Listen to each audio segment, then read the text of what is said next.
bought this vintage lens, Mamiya Sekor 55 f1.2, and I figured, you know, since it's from Japan, that I would, why not go there to test out the lens?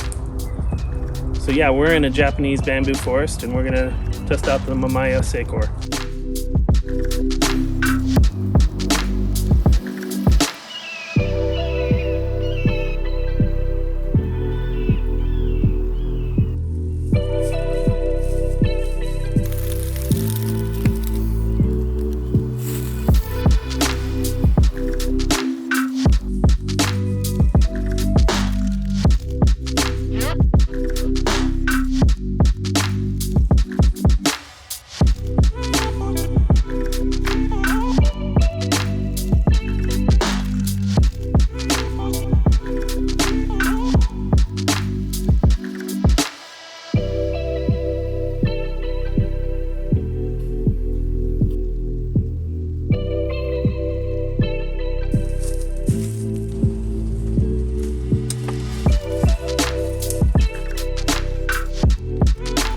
Okay, so I'm not actually in Japan.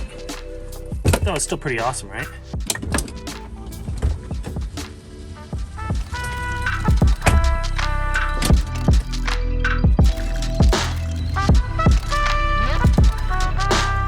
I'm on my way home from the bamboo forest, and I see this garage sale sign, and I'm such a sucker for garage sales. And I know I've got like $40 for my birthday. I'll go see what's there. I walk up. I'm asking about like camera stuff because I'm always looking for vintage lenses. They don't have any, so I'm just looking around. But what they do have is these two giant boxes of Legos, and I got them both for $40. So yeah, they're in the trunk. I'm about to pull up to the house and show the kids. And then I guess we'll see how this lens does with kids' toys as a subject.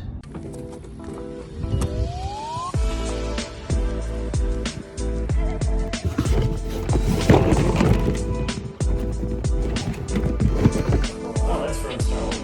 Yeah, that's why. This is the cantina? Yeah, that's why I like it.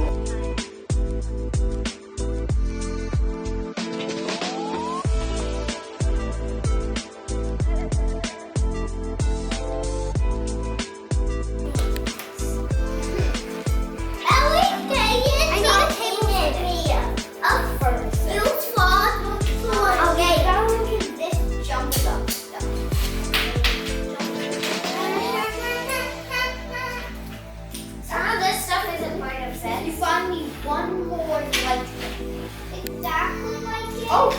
Ooh! See? You can open it up in the house. Oh, see? How much? Okay, we're going to split in half, but I got it in half. Wait. Okay, I'll help you.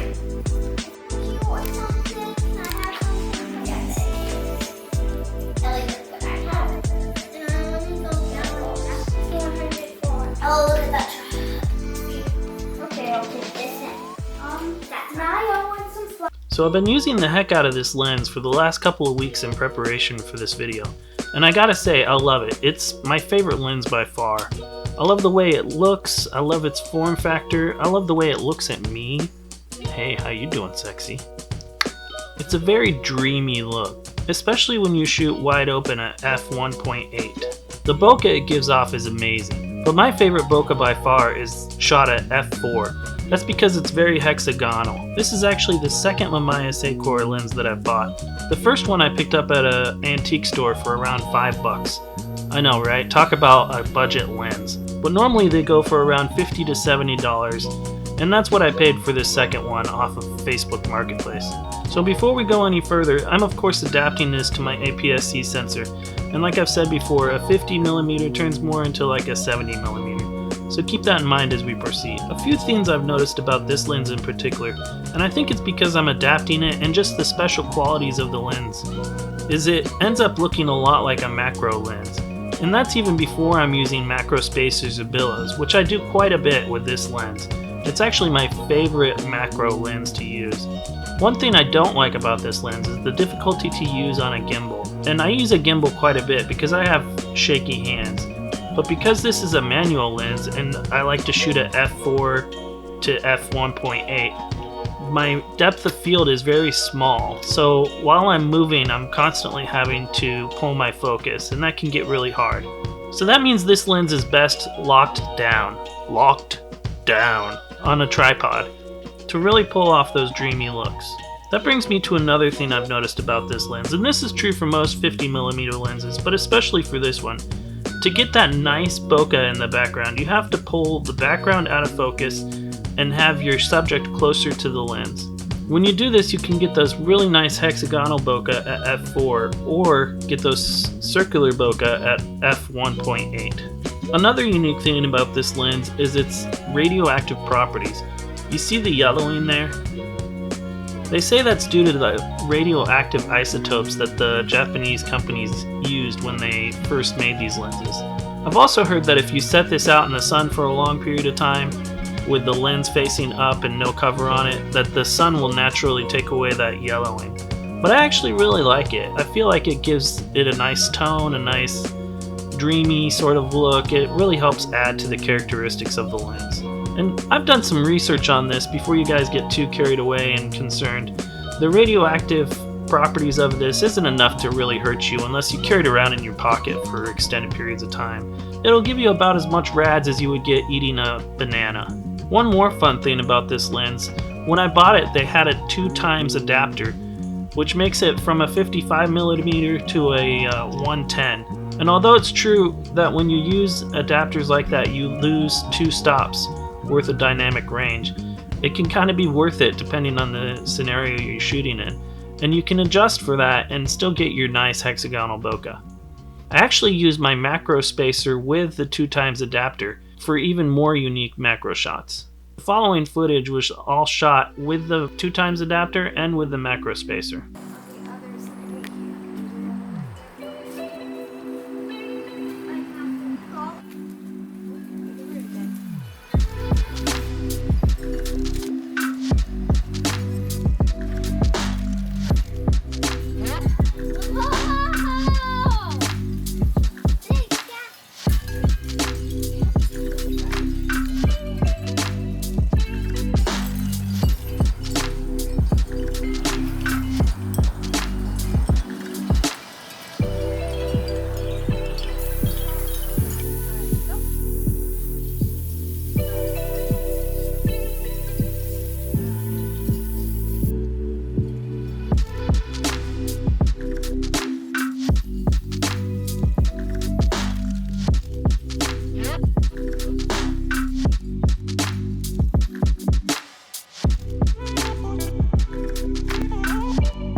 So I'm currently saving up to get a new camera. I'm looking at the FX3 or the Sony a7S III. And I'm super excited about seeing how this lens will perform on a full frame 4K cinema sensor.